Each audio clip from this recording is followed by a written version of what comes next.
ಒಂದು ಸಣ್ಣ ಹಳ್ಳಿಯಲ್ಲಿ ರಾಮಪ್ಪ ಎಂಬ ಬಡ ರೈತ ವಾಸಿಸುತ್ತಿದ್ದ. ಅವನ ಬಳಿ ಸ್ವಲ್ಪ ಜಮೀನು ಮಾತ್ರ ಇತ್ತು. ಕುಟುಂಬ ನಡೆಸುವುದು ಅವನಿಗೆ ತುಂಬಾ ಕಷ್ಟವಾಗುತ್ತಿತ್ತು. ಮಳೆ ಸರಿಯಾಗಿ ಬೀಳದೆ ಬೆಳೆ ಹಾಳಾಯಿತು, ಸಾಲ ಹೆಚ್ಚಾಯಿತು, ಮನೆತನದ ಖರ್ಚು ಕೂಡ ಸಾಗಿಸಲು ಆಗಲಿಲ್ಲ.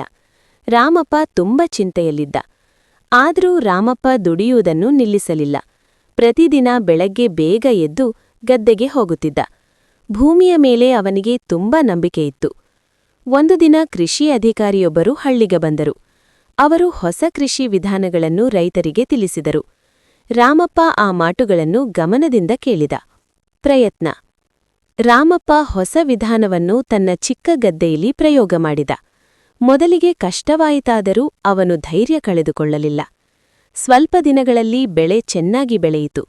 ಕೊಯ್ಲಿನ ಸಮಯದಲ್ಲಿ ಉತ್ತಮ ಬೆಳೆ ದೊರೆಯಿತು. ರಾಮಪ್ಪ ಬೆಳೆ ಮಾರಾಟ ಮಾಡಿ ಸಾಲ ತೀರಿಸಿದ. ಮನೆಯಲ್ಲೆಲ್ಲ ಸಂತೋಷ ತುಂಬಿತು. ಮಕ್ಕಳು ಶಾಲೆಗೆ ಹೋದರು. ರಾಮಪ್ಪನ ಜೀವನ ಸುಧಾರಿಸಿತು.